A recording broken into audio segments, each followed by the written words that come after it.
Bonsoir à tous et bienvenue dans ce nouveau numéro du 7-8 l'Hebdo, l'émission de la rédaction pour revenir sur l'actualité départementale de la semaine. Voici les titres de ce vendredi 15 décembre. Paris-Saclay, tête de gondole de la candidature française pour l'exposition universelle de 2025. Jeudi, tous les acteurs du dossier étaient réunis sur le plateau de Paris-Saclay. Le territoire sera hôte du village global en cas de victoire française. Retard à répétition, problème de circulation durant plusieurs jours. La situation dans les transports en commun en Ile-de-France fait la une de l'actualité en ce moment. Pour en parler, nous recevons dans cette émission Arme Smith, membre notamment de l'association des usagers des transports franciliens. Enfin, dans le reste de l'actualité, retour sur l'ouverture d'un salon de coiffure solidaire à Elancourt ou encore une opération Rire pour guérir en cadeau de Noël pour les enfants de l'hôpital du Chesnay. Après la Coupe du Monde 2023, les Jeux Olympiques en 2024, la France va-t-elle accueillir l'exposition universelle en 2025 ? Le comité Expo France a en tout cas présenté la candidature du site de Paris-Saclay hier soir à l'école centrale Supélec, basée à Gif-sur-Yvette. La France et son site central seront candidats notamment face au Japon, à la Russie et à l'Azerbaïdjan. Reportage de Nicolas Dandry. La connaissance à partager, la planète à protéger, c'est le thème de la candidature française pour l'exposition universelle de 2025. Un projet porté sur le site de Paris-Saclay, le village global serait installé sur le campus, composé de 65 000 étudiants et 15 000 chercheurs, avec ce globe terrestre comme cœur de l'exposition universelle. Le visiteur sera appelé à faire vraiment le tour du monde, c'est-à-dire à parcourir le globe, découvrir le monde et découvrir également tous les enjeux de la planète. Le projet d'aménagement de toute cette zone correspond très bien à ce croisement entre la science, le savoir, le progrès d'un côté, et puis d'autre côté, l'environnement, la planète, dont nous savons qu'elle est pas mal en danger. 40 millions de visiteurs attendus pour organiser cet événement Expo France 2025 table sur un budget de 3,5 milliards d'euros, financé en partie par des entreprises. Pour les riverains, les avis sont mitigés. Montrer au monde le savoir-faire français, toute l'innovation qui peut être rassemblée en un point. Donc je pense que oui, c'est une occasion unique de briller. Quand je vois ces photos, ça me fait peur et ça me donne pas du tout envie. Ça paraît sympa, sauf que je vois l'impact géographique en surface sur un endroit qui était autrefois très agricole, avec des champs, des bois, etc. Et je me dis que c'est l'occasion de finir de le détruire. Engagé dans la campagne, Michel Bournat, président de la communauté d'agglomération de Paris-Saclay, se veut rassurant par rapport aux inquiétudes et aux interrogations des habitants. Sur le fait que pendant 6 mois, s'il y a 40 millions de visiteurs, le territoire risque d'être un petit peu surchargé. C'est vrai, c'est réel. Mais est-ce que c'est utile ou pas pour notre territoire ? Moi, je dis oui. Le comité Expo France 2025 va se lancer dans la campagne internationale pour tenter de convaincre les 170 États membres. Le vote final pour l'attribution de l'exposition universelle de 2025 aura lieu en novembre 2018. On passe à notre invité fil rouge, Arme Smith. Et d'ailleurs, cet invité pour cette émission, bonsoir. Bonsoir. Vous êtes membre de plusieurs associations et notamment du collectif OIN Saclay, un groupe de réflexion, de concertation sur le territoire de Paris-Saclay qui regroupe 120 associations. C'est un groupe assez, on va dire, important, sérieux. L'exposition universelle 2025 qui aura lieu en partie sur votre territoire. Pour vous déjà, qu'est-ce que vous en pensez ? Est-ce que c'est un facteur de développement important ? Est-ce que vous êtes pour ? Est-ce que vous êtes contre ? Je ne suis pas contre le principe d'une expo universelle, mais sur le lieu où il est projeté, ça va poser un sérieux problème de transport pour acheminer 60 ou 50 millions, enfin selon le jour, c'est 40 c'est des ou 50 millions, en tout ou cas, 60 millions. On sait que c'est des millions de personnes qui viendront donc, tous les jours. On fait le calcul que ça fait 200 à 300 000 personnes par jour. Ouais. Pour acheminer tout ça, il faut grosso modo la capacité du RER A, c'est-à-dire 75 000 personnes à l'heure. Ce qui veut dire que la ligne 18 qui va arriver sur le plateau Paris-Saclay, là on est à l'horizon 2024, ne suffira pas, en tout cas pour le temps de l'exposition universelle. Il faudrait 2 ou 3 lignes 18. On peut le dire comme ça. Peut-être 2, 3 c'est peut-être exagéré. Mais de toute façon, il n'y en aura qu'une, et puis il n'y en aura peut-être pas du tout, puisque d'une part, la ligne 18 est prévue pour 2024, mais c'est sur le papier. Dans la pratique, il y aura des retards. Dans tous ces grands projets, il y a des retards. On va en parler justement. Vous faites sûrement référence à tout ce que l'on entend depuis cet été, depuis l'élection d'Emmanuel Macron, que le Grand Paris Express pourrait voir certains de ses chantiers retardés, voire peut-être annulés. Même sans ça. Rien que pour un projet de cette taille-là, les statistiques montrent, l'expérience montre que le dépassement moyen, c'est du genre 45%.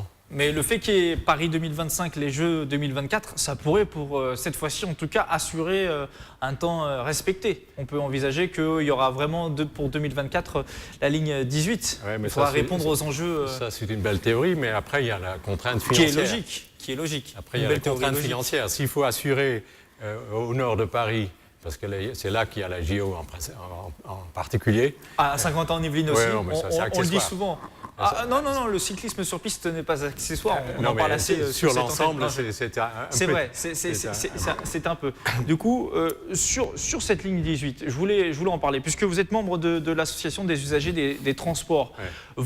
Vous êtes contre cette ligne 18, plutôt, au lieu de dire contre, vous voulez son abandon. Vous dites aujourd'hui, ce n'est pas la priorité, elle est surdimensionnée, il faudrait peut-être mettre les fonds de cette ligne 18 sur le réseau existant pour l'améliorer. C'est ce que dit l'AUT, oui. Et puis, le deuxième argument dans ce domaine-là, c'est qu'on n'a pas les moyens de faire à la fois la rénovation du réseau existant et un nouveau réseau à côté, et dont l'utilité est plutôt marginale. Là, vous parlez de la ligne 18, vous ne visez pas toutes les lignes... 18, ça fait partie du Grand Paris Express. Donc, le Grand Paris Express commence par la ligne 15, qui est en cours de construction au sud de Paris. Et après, il y a d'autres lignes. La ligne 18, c'est à peu près la dernière. Ça serait la dernière en termes de temps, en tout cas pour aller jusqu'à Versailles 2030. Est-ce que ce n'est pas un peu paradoxal de voir ce territoire Paris-Saclay qui ne cesse de se développer, qui va continuer à se développer forcément? Vous le disiez, des gens qui vont venir, vous le disiez vous-même, beaucoup de gens qui vont venir, et dire en même temps, on ne construit pas de nouvelles lignes. Il y a quand même une difficulté à comprendre ça. C'est vrai que l'État s'est créé un problème de quadrature du cercle tout seul, en mettant toutes les grandes écoles les unes à côté des autres, avec l'université, et puis avec des commerces, et des habitations, et tout le tralala. Ça, sans qu'il y ait... et maintenant que le projet est lancé, est-ce qu'il ne faut pas se dire allons... Et la ligne 18, elle arriverait dans 10 ans, enfin 2024, théoriquement, mais plus pratiquement... Vous n'y croyez pas, hein, décidément, 2024 Ah non, ça c'est quasiment impossible. Déjà, la ligne 15, elle a pris du retard dès le départ, de 2 ans. Et on sait qu'il y a encore de nouveaux retards que l'on connaît, mais qui n'ont pas encore été avoués. Ça va décaler tout le reste. Hein. Alors il y aura des annonces qui seront sûrement faites par le président de la République en janvier. Oui. Je voulais aussi avoir votre réflexion sur les problèmes actuels du réseau francilien. On le sait, tout le monde prend les transports en commun, des retards tous les jours, des problèmes très importants, des dysfonctionnements très récemment à Paris-Montparnasse qui s'étalent sur plusieurs jours. Est-ce que justement, ce n'est pas là une preuve que le réseau semble aujourd'hui saturé, ne plus marcher? Est-ce qu'il ne faudrait pas ce nouveau réseau qui pourrait alléger en termes de voyageurs le réseau actuel? Mais ce que vous dites là, c'est qu'il faudra attendre encore 15 ans pour que le nouveau réseau remplace le dernier. Il faut peut-être accepter que pendant 15 ans, ça va être très difficile. En réalité, on ne peut pas faire seulement le nouveau réseau et puis mettre de côté l'ancien. Il faut commencer par rénover le réseau existant, ne fût-ce que pour accueillir dans des conditions décentes les JO. Je ne parle pas de l'Expo universelle qui est hypothétique, mais les JO, c'est une certitude. Donc, et puis la date n'est pas négociable. Donc il va falloir rénover d'art le réseau existant. Vous dites que c'est possible aujourd'hui de faire mieux avec le réseau actuel. Parfois, on a un peu l'impression qu'il est complètement saturé, que finalement les pouvoirs publics ne peuvent plus faire grand-chose, qu'il est à bout, ce réseau, et que finalement... Non, on peut le rénover, mais il faut y mettre les moyens. Il y a toujours plus de voyageurs, toujours plus de déplacements. Est-ce qu'on peut répondre à ça avec le réseau qui, lui, forcément, ne grandit pas? Il n'est pas extensible comme le nombre de voyageurs. Là, on connaît les chiffres. Hein.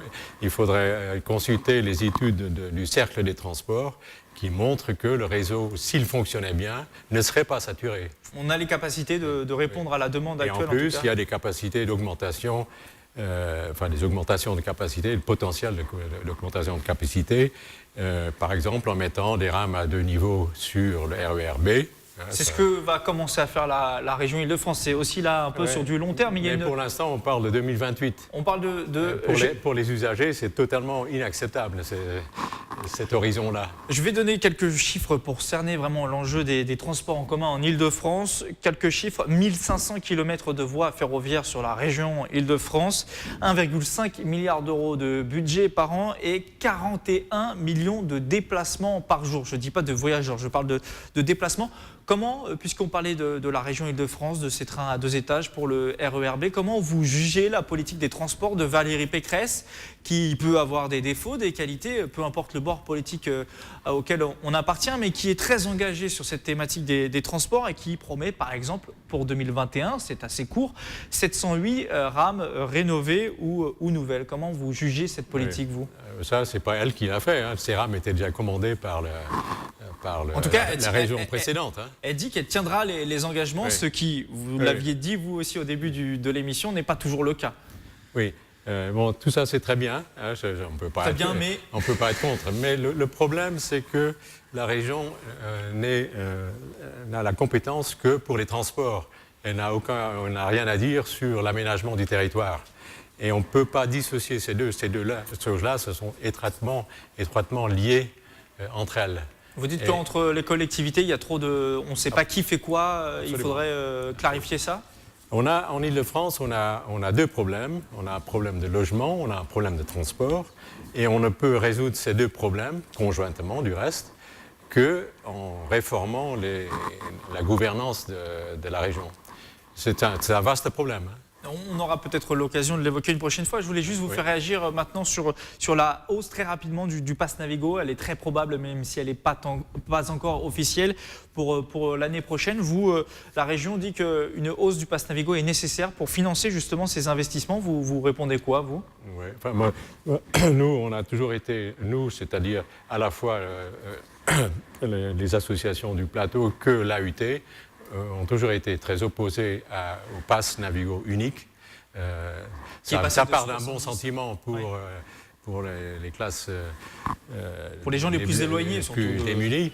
Mais la conséquence, c'est que vous favorisez l'étalement urbain. Vous encouragez les gens à s'établir plus loin. Parce que c'est comme ça que ça fonctionne dans la pratique. Les gens se donnent un budget, un budget de temps de déplacement. Et ce budget-là, il est constant, il est de 1h30 grosso modo par jour, en moyenne, pour le francilien moyen. Et ça, c'est comme ça depuis 40 ans.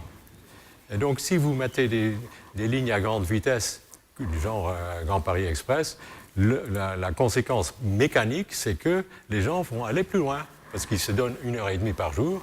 Donc, comme on leur donne des liaisons plus rapides, ils vont aller plus loin, parce que là, ça coûte moins cher, ils sont plus proches de la nature, etc.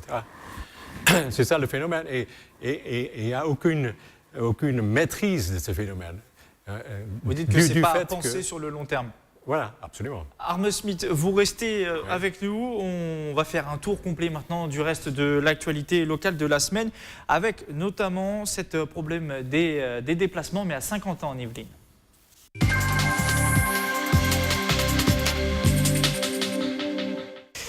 Elle était très attendue sur le territoire, annoncée depuis plusieurs mois. La Vélostation a enfin ouvert ce jeudi en gare de Saint-Quentin en Yvelines. 3 services sont proposés aux habitants et usagers. Un stationnement sécurisé, un service de location de vélos, ainsi qu'un atelier de réparation et de maintenance. Les détails avec ce sujet d'Aurélie Ronze. Des vélos qui attendent leurs futurs compagnons de route. Voici la Vélostation de Saint-Quentin en Yvelines. Après 7 ans d'attente, les Saint-Quentinois bénéficient désormais d'un espace pour leurs 2 roues. 230 emplacements sont sécurisés. Vous avez un lecteur de badge à l'extérieur, on passe le pass Navigo et donc la personne, l'utilisateur, rentre son vélo et le stationne sur les espaces qui sont prévus à cet endroit. Autre service proposé par la Vélostation, la location de vélos. Il y en a 170 en tout. Comptez 3 € la journée pour la location d'un vélo standard, 15 € par jour pour un vélo à assistance électrique. Enfin, un service de maintenance propose de s'occuper de votre deux roues. La personne prend rendez-vous, nous l'accueillons à l'atelier et nous entretenons et réparons le vélo suivant un forfait préétabli, pièces et main-d'œuvre, pour des prestations qui vont de la crevaison à la révision générale du vélo. Avec ses 400 km d'aménagement cyclable, Saint-Quentin-en-Yvelines s'inscrit dans une démarche de mobilité durable. Objectif avec cette vélostation, encourager les usagers de la gare à utiliser ces transports propres. La part modale d'utilisateurs est encore relativement peu élevée, 2%, mais donc avec ces nouvelles facilités, on espère la faire passer de 4 à 5%, donc au moins la doubler assez prochainement. Enfin, sachez que se déplacer à vélo est bon pour l'environnement, mais aussi bon pour la santé. Une pratique quotidienne permettrait d'allonger de 5 ans son espérance de vie. Arme Smith, c'était en rapport avec le sujet qu'on évoquait, les déplacements. Là, il s'agit du vélo, ce type d'action. C'est ce qu'il faut encourager, développer localement en tout cas? Absolument, oui. Je pense que ce dont on a besoin surtout, c'est d'améliorer les liaisons locales à l'intérieur des bassins d'emploi, bassins de vie. Et le vélo en fait partie, bien sûr. Tout ce qu'on appelle les circulations douces ou les modes actifs participent de ce phénomène. Donc c'est toujours ça de prix. Mais bon, évidemment, ça ne résout pas le gros du problème. Ça ne résout pas le... Ça fait, je ne sais pas quel est le pourcentage, la proportion de gens qui je crois que c'est le vélo. 2% des déplacements aujourd'hui en région parisienne. Voilà, donc même si ça monte à 10%, c'est bien, mais ça ne résout pas le problème. Donc je pense qu'il faut d'autres moyens de transport. Et le problème... Lesquels, par exemple, très rapidement? Le problème auquel on a affaire, c'est la desserte des zones périurbaines. C'est là qu'on est. Et il n'y a pas de clientèle pour se payer des moyens lourds. Donc il faut trouver des moyens plus légers. Dans ce domaine-là, on fait la promotion d'une solution qui s'appelle Carlina, qui est en cours de développement et qui est 100 fois moins cher qu'un métro. Carlina, c'est un tramway du coup? C'est quoi? C'est des petits véhicules à 4 personnes qui se déplacent indépendamment. D'accord, donc ce serait des transports en commun autonomes, ça n'a rien à voir avec ça, si? Mais c'est des voitures guidées. Des guidées, d'accord, qui font un trajet défini. Et... C'est pas sur la route, c'est au-dessus de la route, 3 ou 4 mètres au-dessus de la route. Et donc, on pourrait imaginer un transport en commun presque volant, comme dans les films de science-fiction, ça pourrait devenir réalité. C'est pas volant, ça. Non, mais bien sûr, j'imagine que ça vole pas, mais c'est pour les... Ça va dans les rails, dans les petits rails, et donc c'est très léger, c'est même presque rustique. Mais ça, comme c'est 100 fois moins cher, ça ouvre des horizons pour la desserte des zones périurbaines. Merci Arme Smith d'être venu en plateau. Je rappelle que vous êtes membre de plusieurs associations, notamment le collectif OIN Saclay et aussi l'association des usagers des transports. Merci à vous et bon week-end. Je vous en prie. Un salon de coiffure solidaire a ouvert ses portes à Elancourt. Chez Agora Atif, les personnes en difficulté financière peuvent s'offrir les services d'une coiffeuse professionnelle pour moins de 10 €. Le lieu fait déjà carton plein 3 semaines après son arrivée dans la commune. Reportage découverte avec Aurélie Ronze et Camille Lambert. Shampoing, coupe, brushing et coloration, tous les services d'un salon de coiffure traditionnel à un détail près. Ici, les tarifs sont adaptés aux plus démunis, de 3 à 8 € maximum. Un salon de coiffure solidaire pour retrouver confiance en soi entre les mains bénévoles de Nathalie. C'est important de se regarder dans un miroir et de ne pas se déplaire. De se dire, tiens, aujourd'hui, j'ai une bonne mine, j'ai une bonne tête, je vais aller vers les autres parce que je me vois bien. Tout à l'heure, la dame, j'ai fait un petit massage, elle est contente. Parce que ce n'est pas des choses qu'on a l'habitude d'avoir. Rendre la coiffure et l'estime de soi accessibles, quel que soit son revenu, c'était le pari de la mairie d'Elancourt. Installé dans le centre social L'Agora, ce nouveau salon a été inauguré le 8 décembre, en présence du maire Jean-Michel Fourgousse et de son adjointe Martine Le Toublon à l'initiative du projet. Les personnes qui viennent dans ce salon, c'est essentiellement des personnes qui sont à la recherche d'un emploi, qui ont un entretien d'embauche, parce qu'on est là vraiment pour leur tendre la main, pour les réinsérer dans la vie professionnelle. Il y a aussi les personnes qui sont handicapées, qui ont des faibles revenus, et les personnes, on l'oublie souvent, les personnes âgées, qui se retrouvent avec les minimums vieillesse et qui ne peuvent pas aller chez le coiffeur. Le salon est ouvert les mercredis matins sur rendez-vous. Seule obligation demandée par Nathalie, repartir avec le sourire. Des sourires justement et du rire, c'est habituel de les voir sur le visage des enfants. Ils se font pourtant plus rares pour ceux qui sont malades et habitués à l'hôpital pour tenter d'égayer leur quotidien. L'association Rire 78 propose des spectacles directement à l'hôpital. À l'hôpital André Mignot justement du Chesnay. L'une de ces animations avait lieu cette semaine. C'était déjà Noël. Nicolas Kirillovitz et Cléa Van Camber. Avec mes mains, c'est fou tout ce que je peux faire. Avec un spectacle et quelques sourires, c'est fou ce que l'on peut faire pour des enfants à l'hôpital. À quelques jours de Noël, en guise de cadeau avant l'heure, une centaine d'entre eux a pu profiter d'une animation à l'hôpital du Chesnay, histoire de délaisser soucis et problèmes l'espace de quelques instants. C'est pour le petit sortir du quotidien médical, vraiment en fait côté festif plutôt que côté maladif. L'objectif, c'est de rendre un petit peu la vie plus sereine, meilleure à tous ces gens qui ont eu un pépin, quoi, si vous voulez. Et pour faire sourire ses enfants à l'hôpital, Pascal Assy, auteur-compositeur habitué des performances pour les plus jeunes, propose un spectacle tout en musique et en chanson. Les vaches, ça donne du lait, avec on peut faire des yaourts et des petits Suisses. C'est aussi un spectacle comme un autre, mais parfois on est pris par surprise par l'émotion parce qu'il va se dérouler un événement inattendu, différent. Proposée par l'association Rire 78 depuis 10 ans, l'opération Rire pour guérir est aussi un temps pour le corps médical, un temps qui permet de créer un lien différent et rassurant pour les enfants.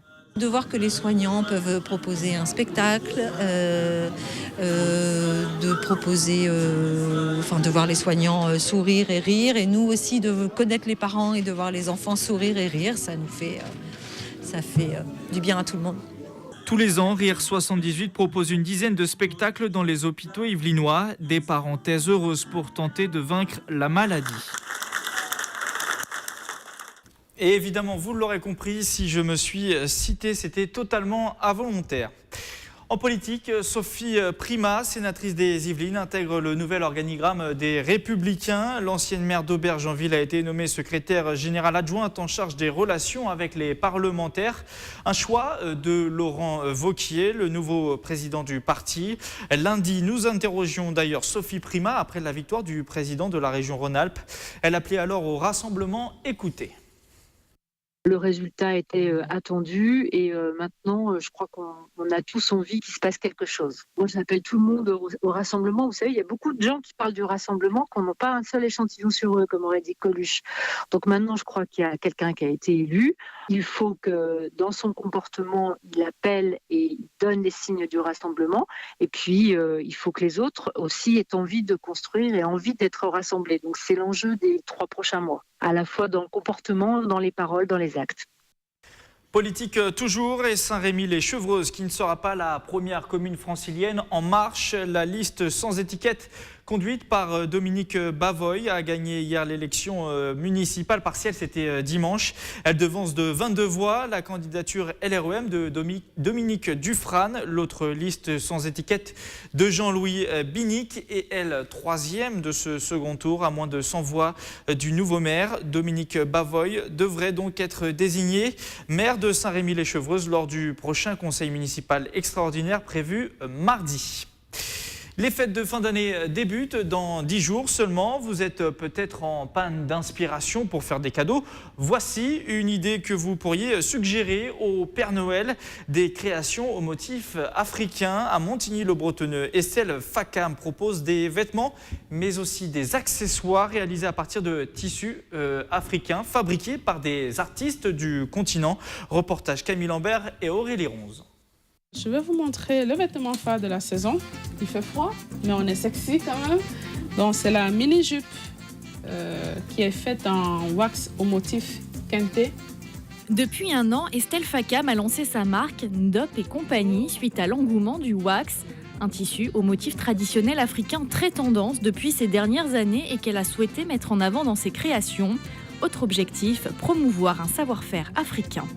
On porte beaucoup le wax en Afrique, mais en Afrique, il y a des vrais tissus africains. Et la plupart des tissus africains demandent vraiment un travail d'artiste, d'artisan, parce que ce sont des tissus tissés, des fils de coton, et puis teintés à la main. Donc tous les motifs que nous voyons, tous les dessins que nous voyons sont réalisés à main levée. Estelle fait venir directement ses tissus de Côte d'Ivoire, du Sénégal et du Cameroun. C'est ensuite chez elle qu'elle les transforme en jupes, tuniques ou accessoires. C'est fini, le petit bandeau. Mes vêtements ne s'adressent pas forcément aux connaisseurs parce que voilà, c'est surtout à ceux qui sont curieux, qui veulent découvrir d'autres façons de s'habiller et surtout à ceux qui veulent un peu sortir de l'ordinaire et apporter une pièce originale à leur tenue de tous les jours. Comptez 35 € pour une jupe portefeuille, une cinquantaine d'euros pour un sac. Dans ses prochaines collections, Estelle mettra également en valeur des motifs indonésiens, péruviens et colombiens. C'est la fin de ce 7-8 l'hebdo. Avant de se quitter, je ne peux m'empêcher de saluer Pascal, notre monteur qui part ce soir à la retraite après plus de 20 ans de bons et loyaux services au sein de TV78, ou plutôt TV Fil 78 pour lui. Merci Pascal pour tout ce travail accompli. C'était lui, par exemple, qui était ce soir en charge du son pour cette émission. Merci encore et puis plein de bonnes choses dans cette nouvelle aventure qui sera merveilleuse, j'en suis sûr. L'information, elle, revient en direct lundi à 18h. D'ici là, restez informés grâce à notre site internet et notre application TV78. Bon week-end à tous et à la semaine prochaine.